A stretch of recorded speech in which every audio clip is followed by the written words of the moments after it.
GVMC 67వ వార్డులో సుమారు 1,50,00,000తో చేపట్టనున్న వివిధ అభివృద్ధి పనులకు స్థానిక ఎమ్మెల్యే రాష్ట్ర టీడీపీ అధ్యక్షుడు పల్లా శ్రీనివాసరావు స్థానిక వార్డు కార్పొరేటర్ పల్లా శ్రీనివాసరావుతో కలిసి శంకుస్థాపన చేస్తారు.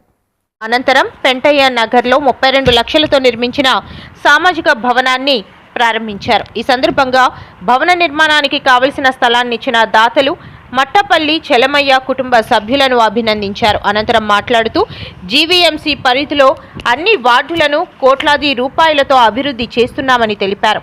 కొండవాలు ప్రాంతాలైన పెంటయ్య నగర్, బొజ్జన్నకొండ, కృష్ణానగర్ తదితర ప్రాంతాలను సుందరంగా అభివృద్ధి చేశామని తెలిపారు. ప్రభుత్వ నిధులతో నిర్మించే భవనాల నిర్వహణ బాధ్యతను స్థానికులు తీసుకోవాలని, అప్పుడే 10 కాలాల పాటు అవి మరమ్మతులకు నోచుకోకుండా ఉంటాయని తెలిపారు. ఈ కార్యక్రమంలో నియోజకవర్గ సమన్వయకర్త ప్రసాదుల శ్రీనివాస్, బీజేపీ నాయకులు గూటూరు శంకర్రావు, ఆడారి రాము తదితరులు పాల్గొన్నారు. అసెంబ్లీలో ప్రస్తావించినటువంటి విషయాలు ముఖ్యంగా మన గాజువాకలో ఈ టోల్ గేట్ సమస్య. టోల్ గేట్ మనం తీపిచ్చేసాం. టోల్ గేట్లు ఎలాగుంటాయంటే మేము అమెరికాలో కూడా చూసాం. స్మార్ట్ సిటీ కాన్సెప్ట్లో సిటీ సెంటర్లోనే టోల్ గేట్స్ ఉన్నాయి. కాకపోతే టోల్ గేట్కి 10 కిలోమీటర్లు ఇరువైపులా ఎంట్రీ పాయింట్ ఉండదు. వెళ్ళేవాడికి చాలా రైట్ రాయల్గా ట్రాఫిక్ ఇబ్బంది లేకుండా వెళ్తారు. నేను డబ్బులు కడుతున్నాను కనుక నాకు ఆ ఫెసిలిటీ ఉండాలని ఆలోచన చేస్తారు. అలాగే నేను డబ్బులు కట్టలేని పరిస్థితి ఉందంటే సర్వీస్ రోడ్స్ వదిలేస్తారు. సర్వీస్ రోడ్ల మీద ఎక్కడ డబ్బులు కలెక్ట్ చేయరు. అది ఆలోచన చేయాల్సిన అవసరం ఉందని చెప్పి తెలియజేస్తున్నా. అదే మనకి అడ్డుగా టోల్ కట్టేసి ఎంట్రీ పాయింట్లు ఇచ్చేసి ఆ సిటీ సెంటర్లోంచి బ్రేక్లు వేసుకుంటూ వెళ్తే ఎవరు కడతారు? టోల్ ఎలా ఉండాలంటే ఆ రైట్ రాయల్గా వెళ్తున్నటువంటి రోడ్డుకి నాకు చాలా బాగుంది ప్రయాణం చాలా బాగుంది, నాకు ఎటువంటి ఇబ్బంది లేదు అనే భావన నాకు కలగాలి. నేను టోల్ కట్టాలి. అది మేము తెలియజేస్తున్నాం. అందుకే నేను ఎక్కువగా సిటీ సెంటర్లో అవాయిడ్ చేస్తారు. సిటీ సెంటర్లో కట్టామంటే సర్వీస్ రోడ్లు ఫ్రీగా వదలాలి అనేది నా భావన. అది ఆ రోజు చెప్పడం జరిగింది. అలాగే ఇంకో విషయం ఏమి ప్రస్తావించామంటే ఈరోజు 32 లక్షలతో బిల్డింగ్ కట్టాం. జనరల్గా ఈ బిల్డింగ్ నాకు 25 సంవత్సరాలు వచ్చిన తర్వాత ఏ విధంగా ఉంటుంది అనేది డౌట్ ఉంది. ఎందుకు డౌట్ ఉంది? మనది అనేసరికి ఎవరు పట్టించుకోరు. అదే ఈ చుట్టుపక్కల ఉన్న ఇల్లు ఇప్పుడు 100 సంవత్సరాలైనా అలాగే ఉంటాయి. ఎందుకంటే నాది అనే ఒక ఆలోచనతో అందరూ చేసుకుంటారు. నేనేమంటానంటే నాది మనది అనే భేదం లేకుండా ప్రభుత్వ స్థలం అంటే మన అందరిది కనుక దాన్ని జాగ్రత్తగా చూసుకోవాల్సిన అవసరం ఉంటుంది. ఎస్పెషల్లీ వర్షాలు పడేటప్పుడు ఆ నీరు నించుందా లేదా అని చూసుకోవాలి. నీరు నించుందంటే ఖచ్చితంగా అదేమవుతుందంటే అసలా పాడైపోయే పరిస్థితి, దాని లైఫ్ తగ్గిపోయే పరిస్థితి వస్తుంది. ఆ బాధ్యత అందరూ తీసుకోవాల్సినటువంటి అవసరం ఉంది. అలాగే ప్రజలకు ఎంత బాధ్యత ఉందో ప్రభుత్వానికి కూడా అంతే బాధ్యత ఉంది.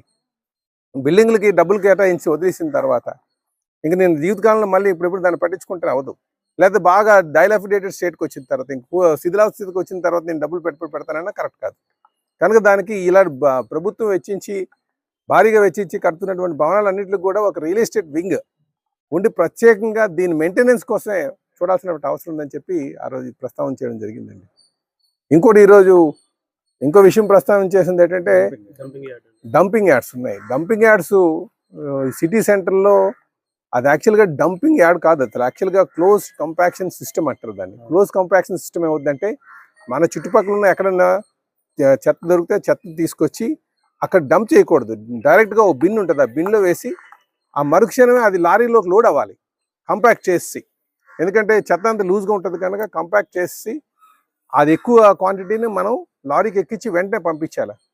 ఇక్కడే అవుతుంది, దానికి క్లోజ్డ్ సిస్టమ్ కూడా ఉండాలి.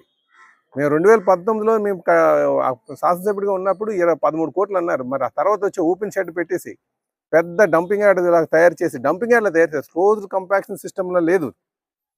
ఏదైతే ఆ పేరు పెట్టారో ఆ పేరుకు తగ్గట్టుగా జరగట్లేదు అక్కడ.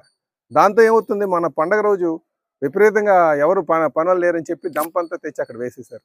మరి ఆ చుట్టుపక్కల ప్రజలందరూ ఏం కావాలి? ఇబ్బందులు పెడుతున్నారు. చాలా ఇబ్బంది అనిపించింది, చాలా బాధ అనిపించింది. అక్కడికి వెళ్తే విపరీతమైన స్మెల్. చదువుకున్నటువంటి పిల్లలు, పెళ్ళైనటువంటి కొత్తగా వచ్చినటువంటి దంపతులు, అల్లుళ్ళు వాళ్ళందరూ అక్కడికి వచ్చిన తర్వాత ఆ స్మెల్ చూస్తే ఇబ్బందులు పడతారు కదా. అదే ప్రస్తావన చేసాం. మీరు క్లోజ్ కంపాక్షన్ సిస్టమ్ అనేది ఏదైతే పెట్టారో అది పూర్తిగా మొత్తం క్లోజ్గా ఉండాలి. ఒక్క లారీ లోడ్ కూడా అక్కడ బయట డంప్ చేయకూడదు. వెంటనే వచ్చినట్టుగా వెళ్ళాలి. ఎందుకంటే సిటీ సెంటర్లో బాగా మెయింటైన్ చేసిన చాలా దిక్కులు చూసాం, ఇండోర్లో చూసాం, చాలా బాగా మెయింటైన్ చేస్తున్నారు. డంప్ చేయడానికి వీల్లేదు. అలాగే ఇది ఒక్కటే దీని మీద లోడ్ పడుతుంది, ఇంకా ఆల్టర్నేట్గా కూడా చూడాలి. లేదంటే ఈ షిఫ్ట్ చేయాలని చెప్పేసి కూడా మాట్లాడడం జరిగిందని చెప్పి సందర్భంగా తెలియజేస్తున్నాను. మరి ముఖ్యమైనటువంటి విషయం ఏంటంటే ఈరోజు ఏజ్డ్ పాపులేషన్, ముఖ్యమంత్రి గారు కూడా చెప్పారు, ఇక్కడ అదిగా వయోభారం ఉన్నటువంటి పాపులేషన్ ఎక్కువ అవుతుంది, యంగర్ జనరేషన్ 3 పిల్లలు ఖచ్చితంగా కనాలి అని చెప్పేసి. అది మంచిది, ఇది ప్రతి ఒక్కరు కూడా తీసుకెళ్ళాలి. ఈరోజు చాలామంది ఏజ్డ్ పాపులేషన్ ఇంట్లో ఉన్నారు. మనకేదంటే తల్లిదండ్రులు చూసుకునేటువంటి కల్చర్ ఎప్పటి నుంచో మనకు ఉంది. వెస్టర్న్ కల్చర్లో ఎలా ఉందంటే ఓల్డేజ్ హోమ్లో పడేసి వెళ్ళిపోయినటువంటి ఉన్నాయి. ఓల్డేజ్ హోమ్లు పెరిగామంటే ఇది మంచి పద్ధతి కాదు. కనుక ఇంట్లో చూసుకోవాల్సిన బాధ్యత అందరి మీద ఉంటుంది. ఒకవేళ భార్యాభర్తలు ఇద్దరు కూడా ఎంప్లాయీస్ అనుకోండి, వీళ్ళ తల్లిదండ్రులను చూసేటువంటి పరిస్థితి ఉండదు. కనుక కేర్ టేకర్స్ అని చెప్పేసి వాళ్ళకి స్కిల్, చాలామంది ముసలి వాళ్ళని చూడడానికి, కొంచెం బెడ్ రిడన్ అయినటువంటి వారు, మంచాన్ని పట్టినటువంటి వారిని చూడడానికి మనం ట్రైనింగ్ ఇవ్వాల్సినటువంటి అవసరం. స్కిల్ డెవలప్మెంట్ ఎలాగైతే మనం పెడుతున్నామో అలా ట్రైన్ చేస్తే, ఎందుకంటే వాళ్ళకి తెల్లవారులేసి స్నానం చేయించడం, టాయిలెట్స్ తీసుకెళ్ళడం, కొంచెం చిన్నపిల్లల సంరక్షించాల్సినటువంటి అవసరం ఉంది. కనుక ఆ కేర్ టేకర్స్ని ట్రైన్ చేయాల్సినటువంటి అవసరం ఉందని కూడా మాట్లాడడం జరిగిందండి. ఇది కూడా అందరూ కూడా ఆలోచించాల్సినటువంటి అవసరం తెలియజేస్తుంది.